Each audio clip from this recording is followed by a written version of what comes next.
Hello? Hello, is this John? Oh, I'm so sorry. Just give me one. Can you hear me now? I can hear you now. How you doing, John? Welcome to this episode of Outsider Tackle Box radio show and podcast. I got my two good buddies here with me this morning. I have Felix. He's lying. We're not good buddies. Not good buddies, but just buddies in general. Good morning. And we throw around the How's it term going, guys? buddy. Loosely? Loosely. Very loosely. Very loosely. And Tommy's here too. Say hi, Tommy. Oh, yeah. Hey, how's it going? Yeah. I've been talking to you this whole time, but yeah, apparently now he just wants to throw me in. Hey, what's going on, man? How are you out there? Doing pretty good, thanks. How you guys doing? Oh, we're all right, man. We're all right. Where are you calling, or where are we calling you at? East Coast, I believe, right? East Coast in South Salem, New York, and Westchester County. There we go. Nice. Well, I was going to say, okay, you did say East Coast, but I was like, the East Coast is rather large, so I wanted to know whereabouts on the I East did Coast. say Westchester Angling. You did. I Now did. that I think Yes, about sir. it. Now that I think about it, you did say that. I just mentally check you out a lot of the time. Do you? I know you do. So thanks for sending in the photo of that huge bass. We want to hear where you caught that, what bait you were using, and the size of it, if you were able to get a measurement on that thing. And then go ahead and tell us a little bit about your Instagram page, what that's about. But this is your Fish Story podcast. Let's hear about that photo. Sure. So, over in South Salem, there's a small park, a little community place. There's a little pond back there. Apparently, 15 years ago, it used to be like a kids' tournament spot. They used to stock it full of bass, and they just haven't done it in the last 10, 13 years. So, it's just super close to the house. I had no idea until I started talking to the locals about it and found out this story. But I started fishing over there kind of during the whole COVID thing. It was a good social distancing activity, and it was just something just to occupy my time. Mm-hmm. And I started pulling them in one after the other, and I started really getting into it. The last few months, started trying out the new stuff. Got your box for the last 4 or 5 months, and you guys had it's fantastic. And you guys had this these yellow like stick worms from Drew's bait. Yeah. They're like mustard yellow. Drew's Custom Baits. And those things were awesome. Yeah, and I was cashing them in, and then oddly enough, I got a phone call, and I just kind of let the pole, sit in my hand, and I was taking the call, and I look up, and it looked like a piece of muck or something kind of moving around close to the shoreline. Mm-hmm. And right when I stood up, it latched on right to the worm, and I reeled it in. And unfortunately, I don't have a weight measurement on it, but it was 20.8 inches. Mm.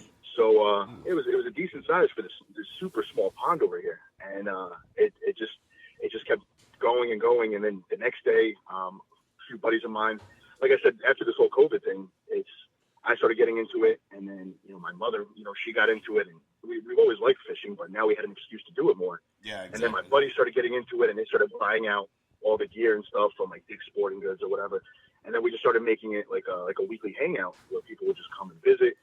And, we had nights where we'd be pulling in, a few large bass, and then we had nights that were pulling in, 15 to 20 in like 2 hours of, decent kind of medium-sized bass, like 15, 16 inches. Wow. So it definitely was, quite an experience here. Oh, fun, man. Yeah, thanks for what you're doing for the sport, spreading the word. And fishing is therapeutic for a lot of people, and especially during these pandemic times, spending time with friends and family, you can't beat that. No, absolutely. So that's not. great. Yeah. Oh, that's awesome. It was a really good time, and that's when that whole group on Instagram came about, because I started going in the beginning. Then my fiance, she was really into fish, and she got really into it, and my brother got into it, and friends started seeing that we were posting pictures of it, and they said, "Hey, we want to go out with you guys," and we started going out every week, and try maybe even 4 or 5 times a week, depending on how the weather was, and then it just turned into like this big group, and it's fantastic. That's awesome, man. It's all about making memories. I mean, whoever you're with, whether it's friends, family, kids, you're just having fun, going out there, making memories. I'm glad that we were able to supply you with something that was working real well over there with Drew's Custom Baits. Drew's a good friend of ours, so anytime you need anything or any whatnot, just hit us up and we'll give a shout out to Drew and see if we can get you some stuff. Absolutely, that'd be great. Yeah, very durable stuff.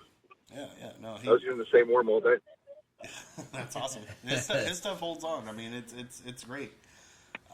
That's awesome. I'm glad that worked out for you.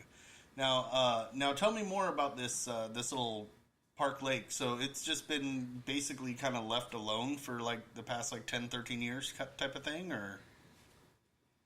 Yeah, I've been here a few times. I usually see the same father and his son. I don't really see a lot of people around here. I mean, there's a public pool, there's a park here, there's a baseball field, so everyone's kind of off doing their own thing. And this is tucked away in the corner, and it's really nice. A little bit overgrown with vegetation, but in the clear spots, it really is just a beautiful place.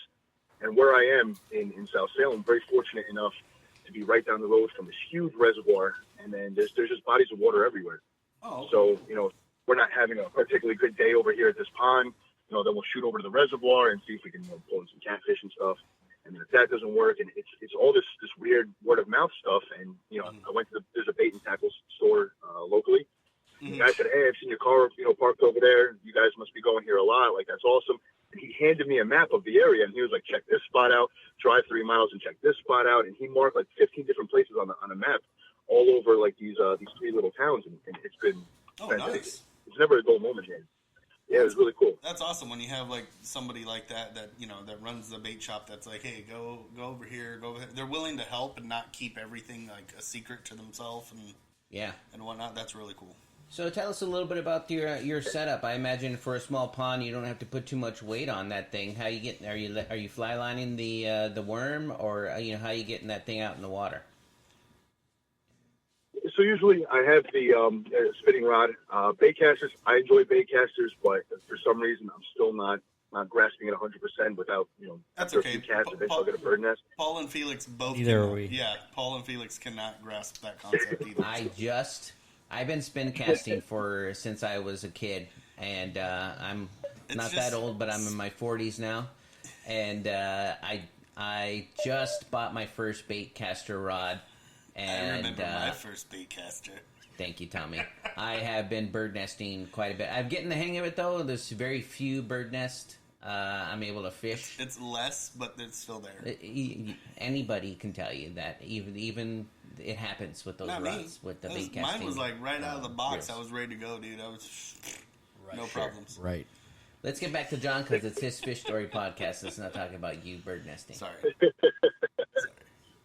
Yeah, so it's definitely been a learning process. I know the bait caster is a little bit more accurate, but I definitely prefer the spinning rod. And I'm a huge fan of the wacky rig. So, just hooking it right in the middle of the worm. And I tried Carolina, I tried, Texas and stuff.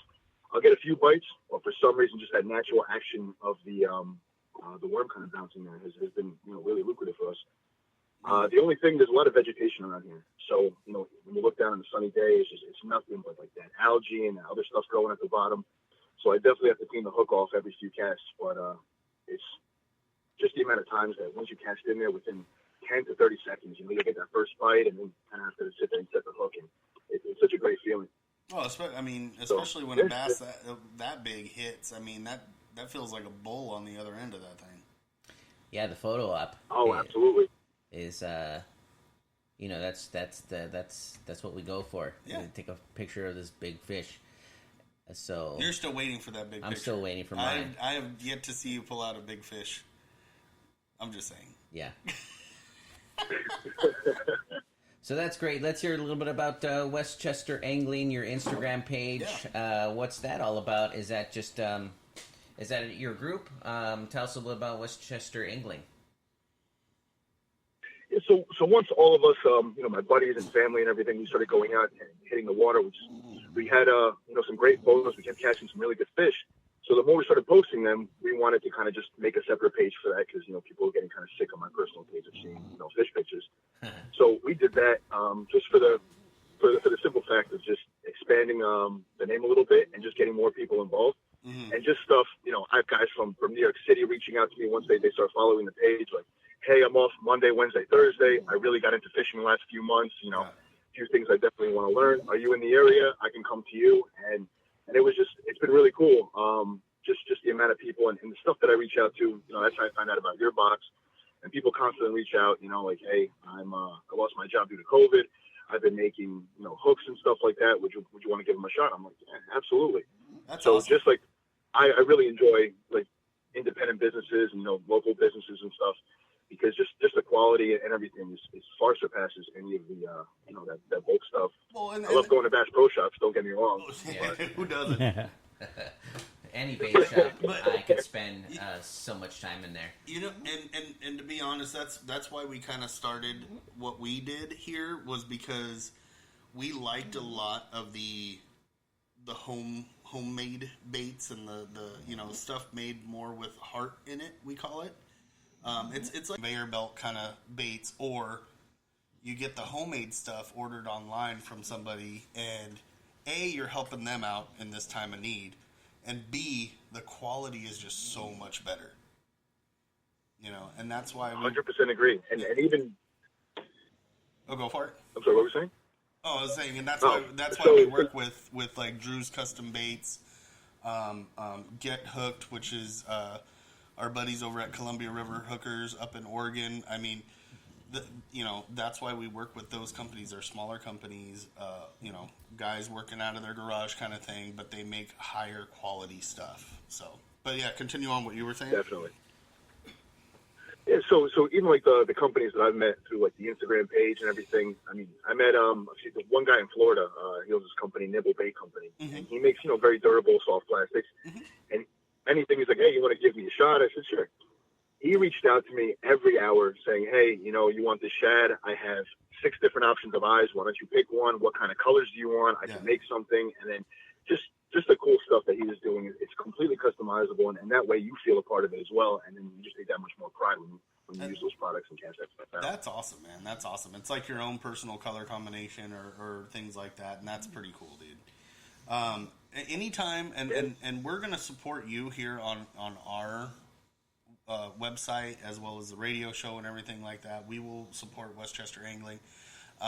But as well, if you want to tell some of these other companies, just because of what we're going through as far as COVID and lots of people losing their jobs and their livelihoods and everything like that, it's a heck of a stressful time.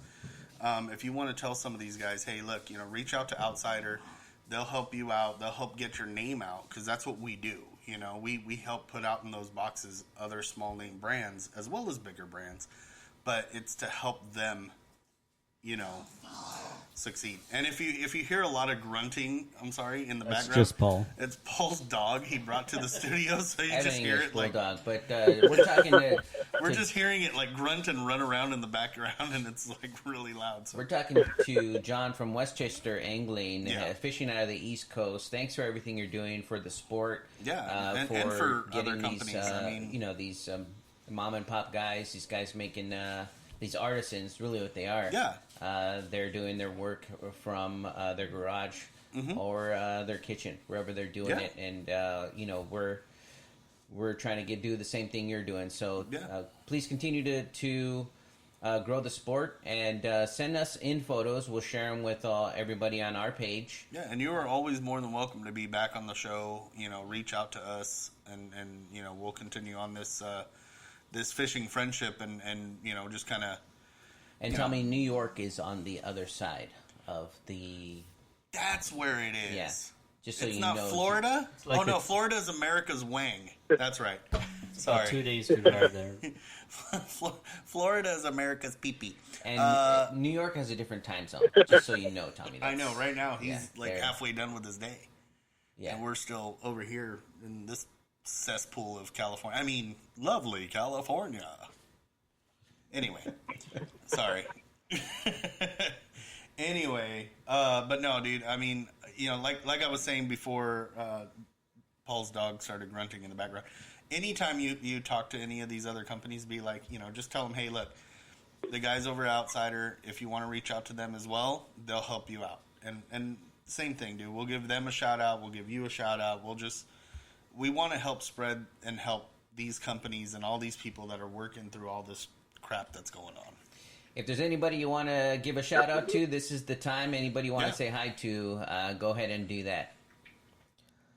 Yeah, definitely. Absolutely. My friends and family, my beautiful fiance, and the companies that have been really involved and anxious to kind of get their name out there, and I've had huge success with, which would be Naval Baco, Southern Terror Tackle, and Wheel Dashing. Nice. Perfect. Perfect. Well, thanks for coming on the show. Please come back anytime from all of us here at Outsider Tackle Box radio show and podcast. Tight lines, bud. Tight lines, fish more. Man. All right. Thank you so much, guys. This has been great. And stay warm out there, man. It's going to get cold real quick out there. Definitely. Yeah, it's 60 degrees right now. It's getting a little colder. Yeah, it's going to drop a lot quicker. Within the next month, it goes from like 60 to like, 20. All right, take care, buddy. Thanks for coming on the show. Thanks, John. All right, thanks a lot, guys. Bye-bye. Bye-bye.